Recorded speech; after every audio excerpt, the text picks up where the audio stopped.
So this is a webinar which is part of the CI Compass, and CI Compass is a NSF Cyber Infrastructure Center of Excellence, particularly dedicated to working with the major facilities on the data lifecycle. And so we're having a mixture of different talks. Some of them are by representatives of CI Compass. And we also bring in external experts such as Miron Livny to talk about the capabilities and knowledge that they can provide to the major facilities and to the broader community.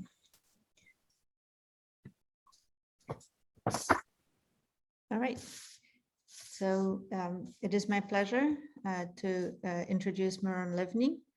He's a John Morgridge Professor of Computer Science at the University of Wisconsin-Madison. His research focuses on distributed processing and data management systems and involves close collaboration with researchers from a wide spectrum of disciplines. He pioneered the area of high throughput computing. So many of you know him as Mr. HTCondor, and developed frameworks and software tools that have been widely adopted by academic and commercial organizations around the world. He serves as a director of a Center for High Throughput Computing, CHTC, at University of Wisconsin-Madison. He's leading the HTCondor Software Suite effort and serves as the technical director of the OSG. He is a member of the scientific leadership team at the Morgridge Institute of Research, where he leads the research computing team. So today, Miron will be talking to us about harnessing the power of distributed HTC. And I'm very pleased that Miron can be here with us today. We've known each other since 2000, I guess it's 21 years. So quite a chunk of time, and it's been a real pleasure to collaborate and interact with Miron. So I'm very glad that you're here, Miron. And I'll give you the baton. Thank you. Thank you, Eva. Are we all fine with audio and video? Yes. Okay. So let me start by asking the simple question: why am I here today? And obviously, the simple answer is because Eva told me that I need to be here today. Otherwise, there will be consequences. So I decided not to get into a fight with Eva and said, okay, I'll be here. But more seriously, I'm here because what we believe in the power of distributed high throughput computing to advance discovery. And I'm here because we are eager to work with you. I didn't know who is going to attend, and I know I got some list of individuals that know us for way too long, but I really am targeting this talk to those who are potential newcomers to the world of distributed high throughput computing. So we are eager to work with you to explore the value of distributed high throughput computing can bring to your research. And why are we doing it? Because you can say because we are arrogant and because we believe that we have the know-how, the technologies, and the services to translate this potential into impact on your research. So I apologize in advance for telling you how wonderful we are and how amazing we are. And it's not because I want you to believe, but I want you to get a feeling of who we are and what we do, assuming that you will decide to work with us. Because one of the things that we learned over the years in working with domain scientists is that it has to be built on the foundation of trust. And trust is a complex relationship, but it's always good to know who you are working with in order to establish trust. So we by working together, we can do things like this that we did for the IceCube collaboration, where in 2 hours, we were able to run 7% of their annual simulation. And by the way, it took over 50,000 GPUs for 2 hours to run it. It was part of a Supercomputing 19 demo. It made it all the way to the NVIDIA CEO keynote. And by the way, there is a video by Igor that if you want to follow, and I assume that these slides will be made available to you or you can snap the. So this is one thing, but the other example is we can also accomplish things if all you care is about the evolution of bats, and you have 20 bats, and you are sitting in the American Museum of Natural History. So by working with us on all the stuff that I will talk about to you today, we can also help you to run 80,000 jobs in 4 weeks. So you see here sort of the spectrum from an international collaboration like IceCube to a single investigator in the Natural Museum, in the American Museum of Natural History. So who are we? So I'm here representing the PASS project that was launched by the NSF about a year ago, and Eva and her team are a part of this project that is a partnership between 2 entities. It is the Center for High Throughput Computing at the University of Wisconsin and the OSG Consortium with the objective to advance throughput computing. And it has 2 major components. One is the HTCondor Software Suite, that is software tool technologies that can manage high throughput workload across a whole slew of platforms that I will describe to you moving forward. And the other part is the OSG fabric of services that enable collaboration and campuses to build and operate distributed high throughput computing environment that today we are doing it across over 300 sites. And on the left of you, you can see logos of some of the organizations that have been using these services to build their distributed high throughput computing environment. And as you can see, it is science collaboration, it is DOE labs like Jefferson Lab and Fermi Lab, and it's also campuses here listed. It's Lincoln, Nebraska.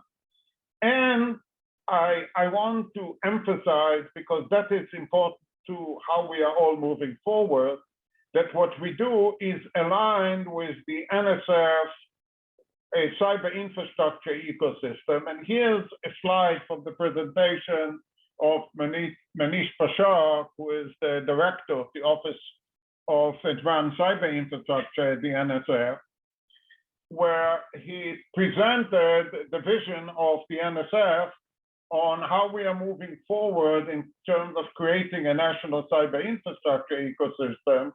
And you can see here that the OSG and PASS, that's where we fit into the bigger picture, which where we are attached to the federated resources.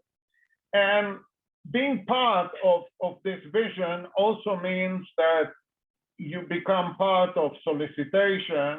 And here's the solicitation of the Campus Cyber Infrastructure Program, where campuses can get funding from the NSF to establish local compute capacity under the condition that they make 20% of the resources available to external users, where the OSG is a popular platform that has been picked by most of them in order to make these 20% of their capacity available to external users. It is related to the open science pool that I will talk about later. What we also have here is that just recently, this summer, NSF made an investment in providing the PATH project with dedicated computing capacity, CPUs, GPUs, and storage that will be deployed at 5 sites. We hope to have it all up and operational by the end of the first quarter of 22, that will support accounts of what we call PATH credits that will be assigned to PI by the NSF as part of an award. And we expect to have about 20,000 CPU cores, namely about 170 million core hours annually, and 44 A100 GPUs available to these credit accounts. And there has been already one solicitation, and if you didn't notice it in the CSI solicitation, you still have time until Wednesday to add a request for HTC resources to your solicitation. And the model is that if you, not to your solicitation, to your proposal, sorry. And the idea is that if NSF decides to fund you, they will, and if you ask for HTC capacity, they will work with the PATH project to translate it into credit units and to create an account that will provide you this credit. There are some similarity here to those of you who are familiar with the NSF Bank model for cloud capacity. So how do we get to all this?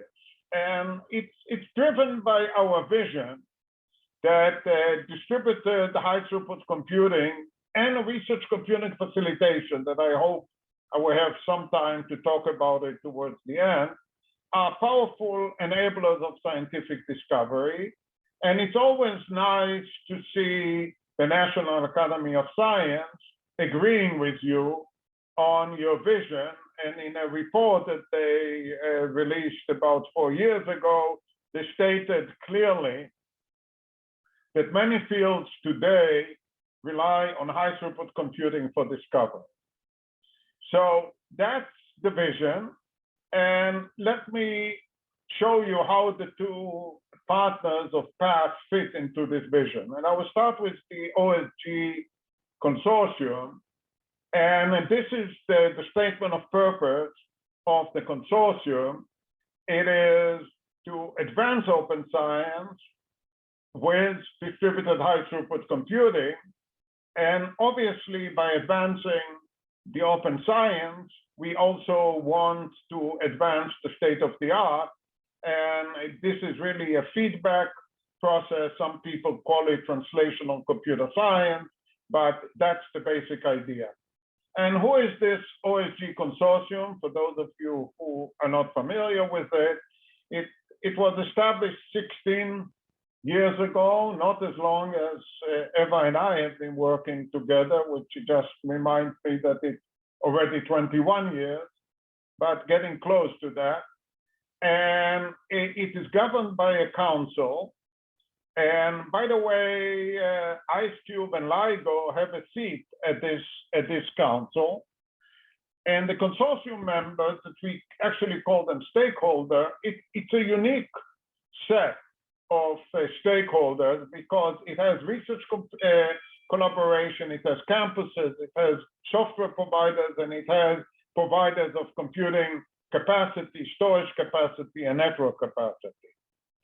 And as I mentioned earlier, the OSG provides a fabric of services, and it is to the members and the broader science and engineering community as we are funded by the NSF.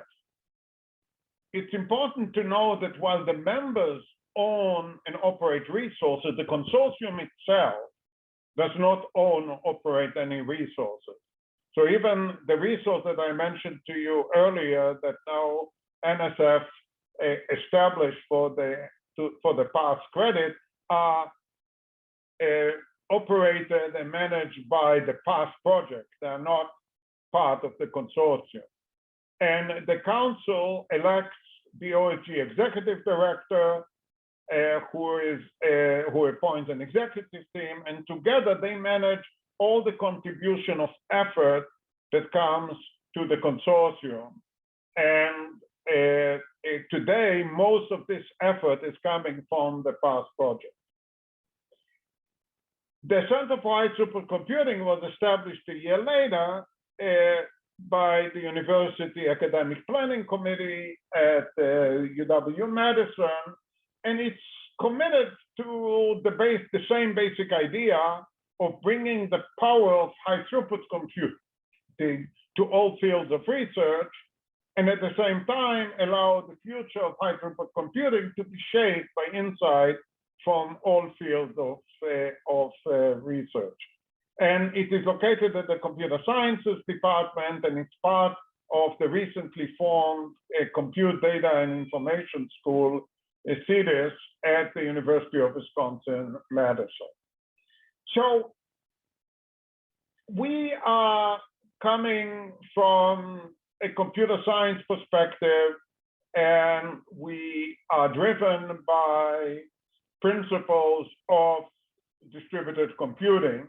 And this has been recently recognized by the IEEE Computer Society with this recognition of our work of the contribution of the Condor system to distributed high throughput computing.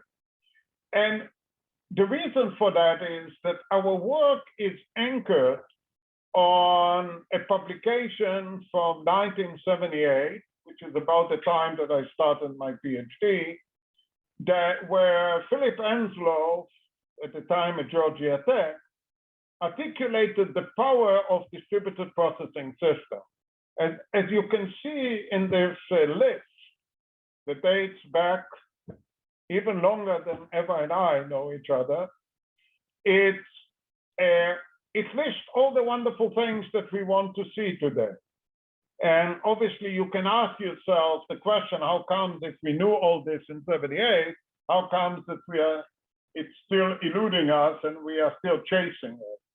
And the reason for this is, as actually Enslow and his PhD student articulated in a technical report a couple of years later, is that for a distributed system to be a distributed system, 2 of the 5 properties have to be unity of control, namely that all the components come together to be unified in a desire to achieve a common goal. And I apologize if it sounds to you too soft and too social sciences business. It doesn't talk about latency and stuff like that, but it is, the components have to follow this common goal, but at the same time, they must maintain component autonomy. So they have to be autonomous, but they have to cooperate in order to achieve the common goal. And that's the challenge of a distributed system. How do you build something where everyone can do whatever they want, and at the same time, they do something together? And if it sounds that we cannot get people to do it, let alone how do we get computers to do it?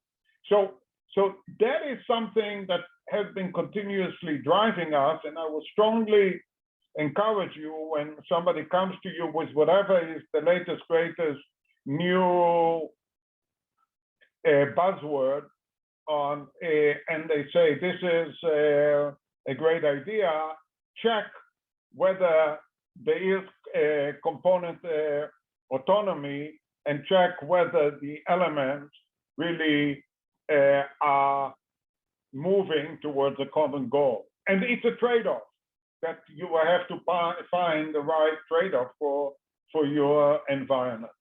So given all this, in 96, I introduced the distinction between high-performance computing, that at some point people recently start calling it high-productivity computing, and high-throughput computing.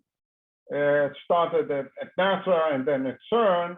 And at the time, HTC Wire published an interview about what we have been doing, and including our work at NCSA at the time. And it was sort of a coincidence that Larry Smart, who was at the time the director of NCSA, in his presentation at Supercomputer 21 earlier this month, was reminiscence of how we came up together with the idea of the National Technology Grid testbed as part of the NPACI program, and credited us for a key role in putting together the VPNs that eventually became the internet, and the rest is history. So when we look at the distinction between high throughput computing and high performance computing, I try to put it in terms of flops versus floppy, where we say that the thing is how many floating point operation you can do in a year compared to how many floating point operation you can do in a second.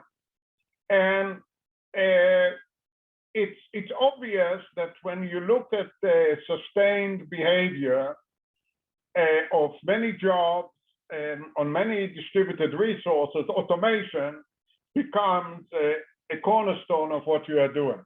So if you cannot automate it, you have no chance.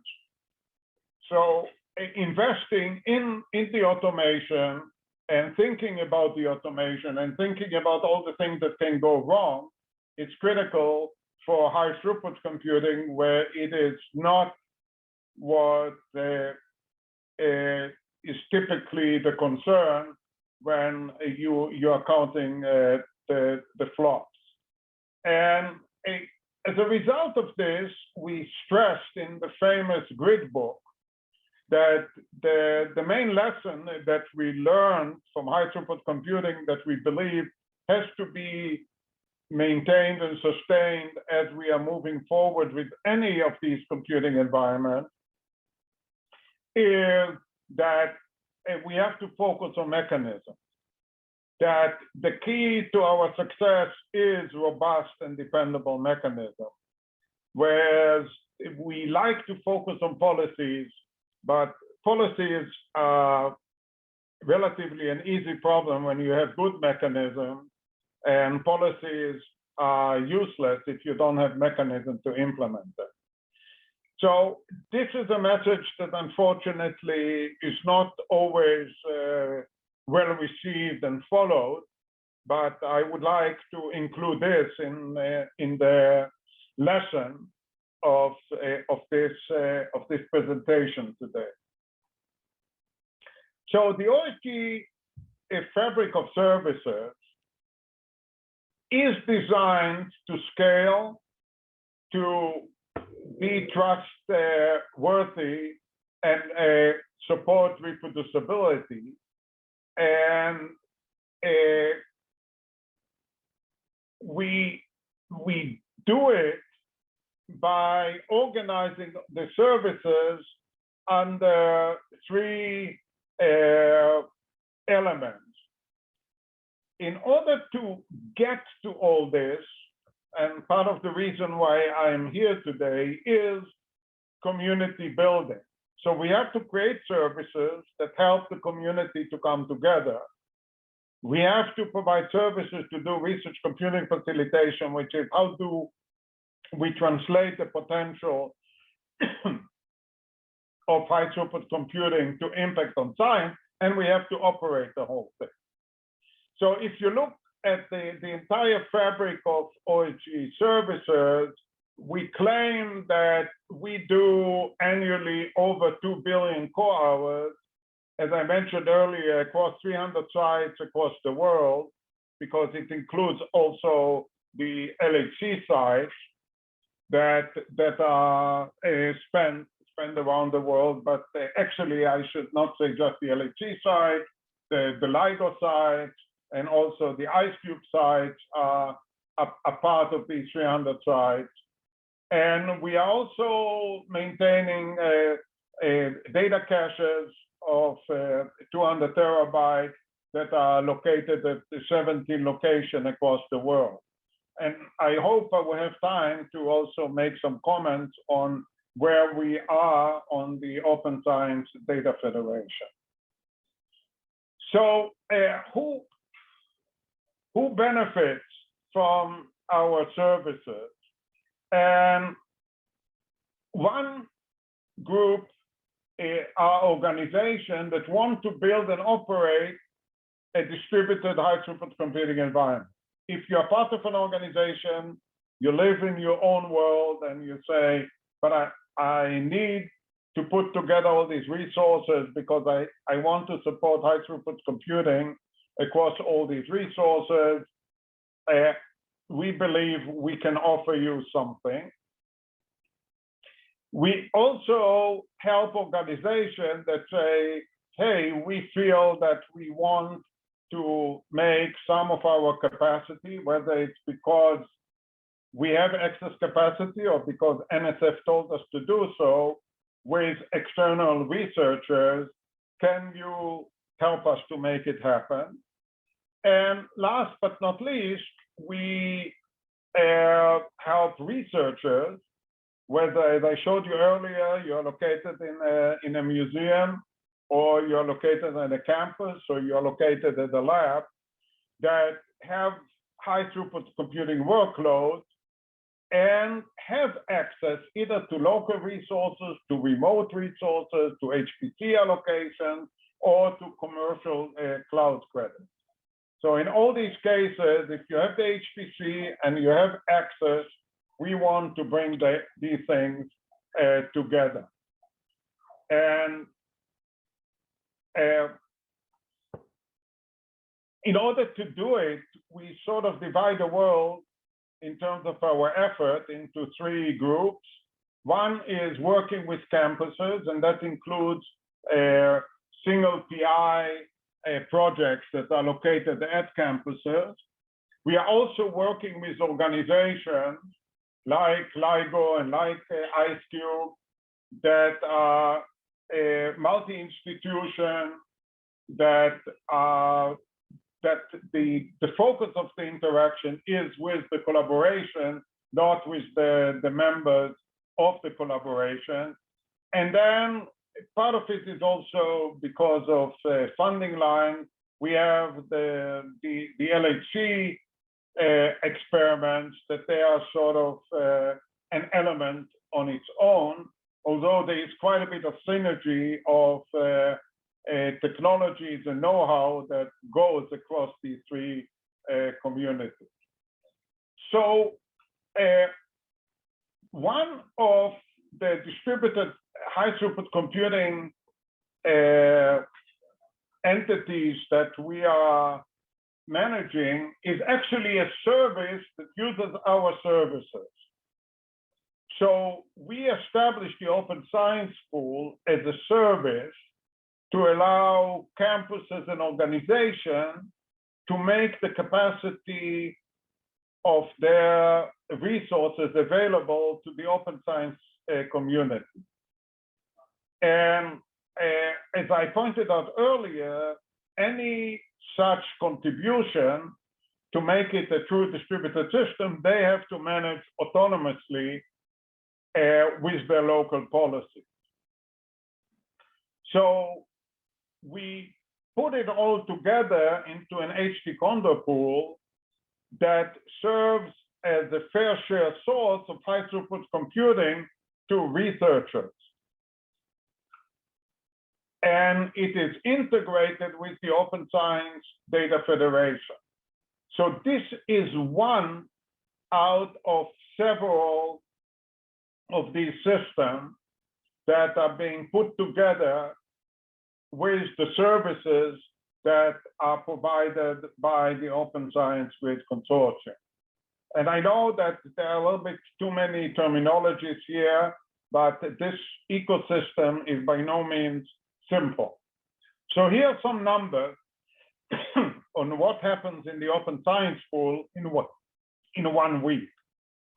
So we are moving at least 100 million files in a week to feed the 2 million jobs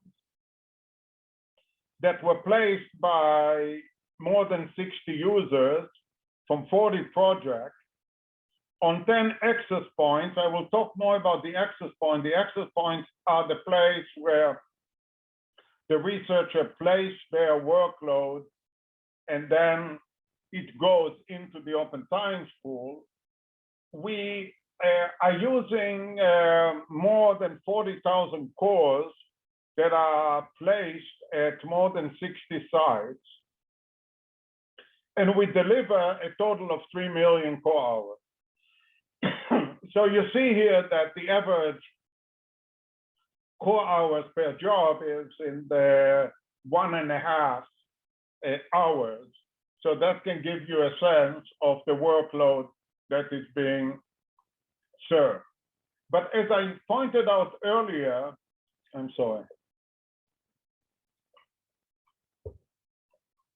The Open Science Pool, sorry, I went in the wrong direction, is not the only pool that is using the OSG services. So CMS, which is an LHC, I mentioned LIGO, IceCube, and campuses like UCSD, UNL, UW-Madison, JLab, which is a DOE lab, leverage the same services to deploy and operate their private distributed HTCondor pool. And in this case, the deployment of what we call the execution points at the different resources is organized by the site, and the resource acquisition and allocation policies are defined by the organization.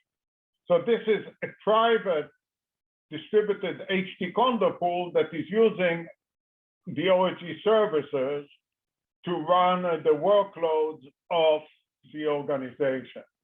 And it's important to note that a single site can contribute to several HTCondor pools simultaneously. So how does a site contribute to the Open Science Pool, for example? So here's a list, and I should probably start moving because I'm, how am I doing on time? Oh, no, okay, I have at 20 minutes.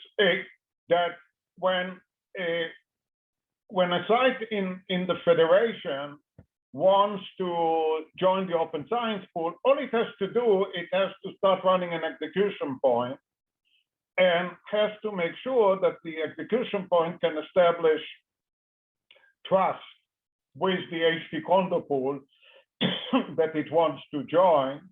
And we provide services to activate execution points through what we call a compute entry point, SCE, that will push this kind of request to the local batch system of the cluster.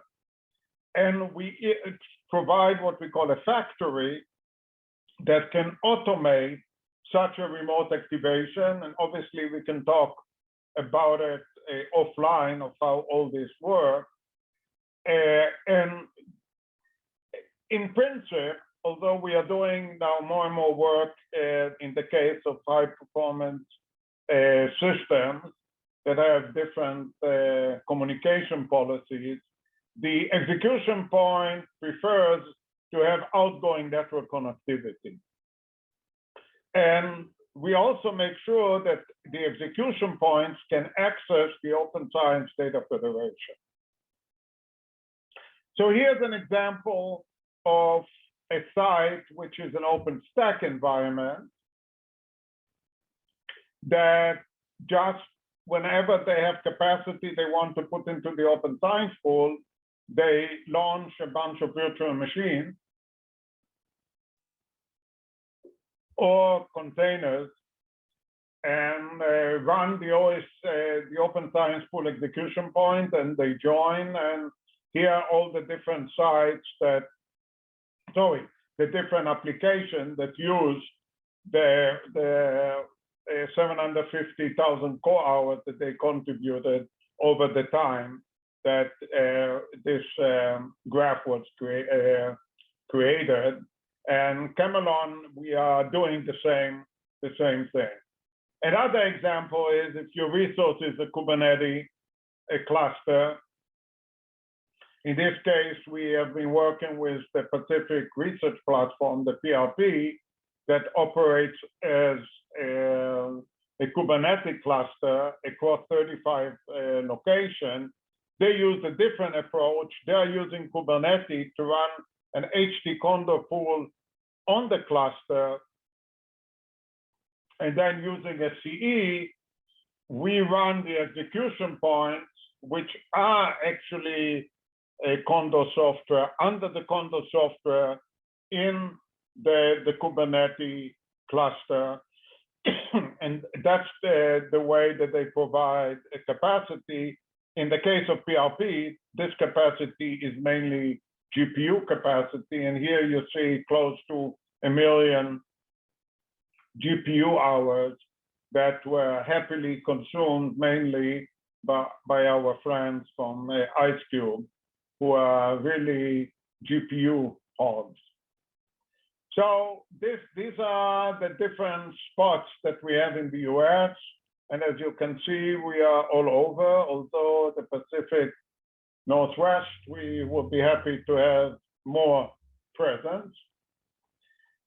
And as I mentioned earlier, we are also operating as one of the services, the Opensized Data Federation, which basically provides a global file namespace for files that are stored and managed by what we call data origins. So you have your file system in a data origin, you attach this file, this tree as a subtree into the global file namespace. And then the Opensized Data Federation enables researchers with the application to remotely access files placed in this namespace. We also run a network of data caches to facilitate a better, easier, manageable, whatever you want to call it, remote access to this data origin. For example, in the case of LIGO, we have established caches like this internationally to allow local computing capacity in foreign countries to work with the LIGO data. So here you have a map that shows where the different caches are located and where the origin, and we are moving forward on that by deploying more of them. The idea is that some of the caches are sitting in the network fabric to increase the effectiveness of the remote access. So until now, I talked about the computing resource and capacity. Let me talk about the workload. So the access point is a service that we provide, and OSG Connect is a set of access points that any researcher associated with the US institution can get an account and use. And I will encourage you to test drive them. And the idea is that the access point is where your high throughput computing workload is managed. Those of you who have experience with high throughput computing know that managing your workload is non-trivial because of the large number of jobs that you have to run, the files that are associated with it, and the potential interdependency between these jobs. When you place your job into the execution point, it can execute on an HTCondor pool, but it can be also delegated to a batch system. And we are expanding, and I will show you an example, the ability of these workloads to bring their own resources to the access point. It supports a workflow management system. So if you want to run your Pegasus workflow on an access point, Matt is ready. He's one of the research computing facilitators, is ready to help you out to make it all happen. It is integrated with the Opensized Data Federation, and one can dedicate an access point to an organization. And I will talk more about it here, because you can put the access point locally. You don't have to put it as part of the OSG infrastructure. And this way, by deploying it locally, you control the resource and the policies of the access point. How many jobs, how much data, how much, all the kind of thing, because when you're managing large ensembles of jobs, this may require quite a bit of resources. It also allows you to do local identity management. Nobody outside of your local access point needs to know who people are and why you run them. And it can be used to interface to your private HTCondor pool and to the open science pool. So you can mix and match all this. If you have your own favorite workflow management system that you just want to deploy locally, you can do this. And once again, you can integrate it with the Opensized Data Federation, including deploying data origin next to your access point.